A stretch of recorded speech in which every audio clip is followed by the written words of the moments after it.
अध्यक्ष महोदय, गृह विभागाबद्दल बोलत असताना आपल्या सर्वांना माहिती आहे, आपणही कोकणातलेच आहात. मुंबई गोवा महामार्ग गेले कितीतरी वर्ष होतोय, ज्याबाबत मगाशीच सभागृहामध्ये चर्चा झाली की त्याच्याबद्दलच्या भावना आता आमच्या नष्ट होत चाललेल्या आहे.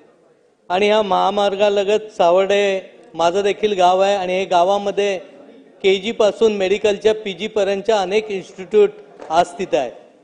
या महामार्गाच्या कामामध्ये इथं असलेलं पोलीस स्टेशन हे पूर्णपणे काढून टाकलं गेलेलं आणि हे पोलीस स्टेशन बांधण्याचं काम महामार्गाच्या वतीने करण्यात येणार होतं, पण गेले 7 ते 8 वर्ष झाली आज या पोलीस स्टेशनचं बांधकामच न झाल्यामुळे परिसरातल्या जवळजवळ 40 गावातल्या लोकांची प्रचंड गैरसोय होते. म्हणून आजची माझ्या ह्या निमित्ताने आपल्याकडे मागणी आहे. सुदैवाने योगेश कदम आमचे गृह राज्यमंत्री आहेत, आता सभागृहात नसले तरी त्यांच्या माध्यमातून लवकरात लवकर हे पोलीस स्टेशन कधी इमारत बांधून लवकर होईल याच्याबाबत देखील विचार करा. अध्यक्ष महोदय, जलसंपदा विभागाबाबत बोलत असताना चिपळूण शहरामध्ये वारंवार येणाऱ्या महापुरामुळे प्रचंड नुकसान गेले काही वर्ष सातत्याने होत आणि हे नुकसान होत असताना तिथे आता जलसंपदाच्या वतीने आदरणीय विखे पाटील साहेब आहेत, पण आमचा विभाग मला वाटतं गिरीश महाजन साहेबांकडे आहेत. तर या माध्यमातून आज तिथे आम्ही 2200 कोटीचा पूर हानीच्या दृष्टीने एक प्रकल्प तयार केलेला आहे. त्यामध्ये वाशिष्ठी व जगबुडी नदीचं पाणी बोगद्याद्वारे वळवणं असेल, संरक्षण पुलाच्या बांधकामाच्या बाबतीत असेल. गिरीश महाजन साहेब देखील आलेले आहेत.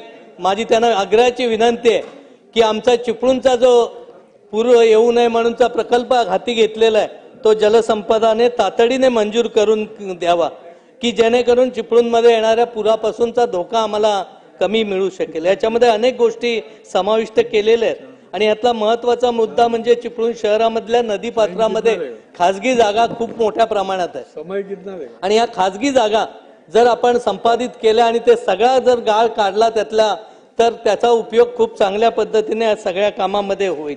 त्याचबरोबर जलसंपदा विभागाने या चिपळूण शहराला ब्लू लाईन रेड लाईनच्या माध्यमातून पूर्णपणे त्याचा विकास थांबवलेला आहे. माझी या निमित्ताने आग्रहाची मागणी आहे की पूररेषेचं संरक्षण आपण नव्याने करावं, कारण गेल्या 4-5 वर्षामध्ये ज्या पद्धतीने गाळ काढण्यासाठीचा तिथं कार्यक्रम झाला त्या माध्यमातून ही पूररेषा निश्चितपणे खाली येऊ शकेल.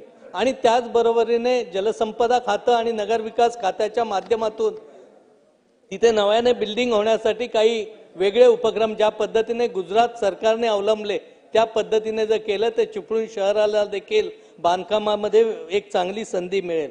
अनेक प्रकल्प आज आमच्याकडचे अपुरे आहेत. कोकणाचा विचार केला तर कुठच्याही मोठं धरण आज तागायत गेल्या 8 ते 10 वर्षामध्ये झालेलं नाही. त्यामुळे तेलीवाडी धरण असेल, ती उमरा धरण असेल, हे दुरुस्तीसाठी काढून जवळजवळ 5-6 वर्ष झालेली आहे. माझी आग्रहाची विनंती आहे की धरणं ताबडतोब आपण रिपेअर करून आम्हाला एक चांगली संधी त्या निमित्ताने द्यावी. त्याचबरोबरीने चिपळूण संगमेश्वर मध्ये गडगडी हा एक प्रकल्प आहे. या प्रकल्पाच्या माध्यमातून आपल्याला पाईपचे कॅनॉल जर काढले तर फार मोठी संधी त्यामुळे उपलब्ध होईल. पाईपलाईनचे कॅनॉलच कोकणामध्ये उपयोगी ठरणार आहेत, कारण जे आतापर्यंतचे जे कॅनॉल काढलेत ते फक्त तिथल्या ठेकेदारासाठी काढलेले आहेत असं माझं स्पष्ट मत आहे. म्हणून आपल्याला विनंती आहे की या माध्यमातून पाईपलाईनचे कॅनॉल गडगडी नदीवर धरणावर देखील लवकरात लवकर काढून घ्यावे. पर्यटनाच्या बाबतीत सांगायचं झालं तर नेहमीच आपण म्हटलं जातं कोकण सगळ्यांनाच आवडत असतो. अध्यक्ष महोदय, आपण देखील कोकणातलेच आहेत. कोकणाचा कॅलिफोर्निया व्हावा हे आपण नेहमीच ऐकत असतो, परंतु तिथं असलेल्या अनेक गरजा आज आपल्याला जास्त भांडवली खर्च देऊन पूर्ण करणं गरजेचं आहे. यामध्ये रस्ते असतील, पूल असेल, वीज कनेक्शन देत असताना आत्ताच सुरुवात कमर्शियल मीटर दिला जातो तो कुठेतरी त्याच्या बाबतीतला विचार व्हावा. ज्या पद्धतीने इतर राज्यामध्ये मार्केटिंगची स्ट्रॅटेजी अप्लाय केली जाते, विशेषतः MTDC मधून जी आपल्याला जाहिरात केली पाहिजे त्या पद्धतीने कोकणामधली जाहिरात पर्यटनाच्या बाबतीत होत नाही. कोकणात पायाभूत सुविधांसाठी काही काम होणं गरजेचं आहे. मुंबई गोवा रस्त्याबाबत आपणही आग्रही मागणी करत आहात. हा रस्ता लवकरात लवकर आमच्या पर्यटनासाठी होणं गरजेचं आहे. अनेक त्या बाबतीतला विचार केला तर कोकणात अनेक लोककला आहेत. नमन असेल, हो साहेब 2 मिनिट, नमन असेल, खेळे असेल, दशावतार असेल, बालनृत्य असेल, शंकासूर असेल, या सगळ्या लोककलांना शासकीय सन्मान मिळावा आणि पर्यटनामध्ये याचा सहभाग करून घ्यावा.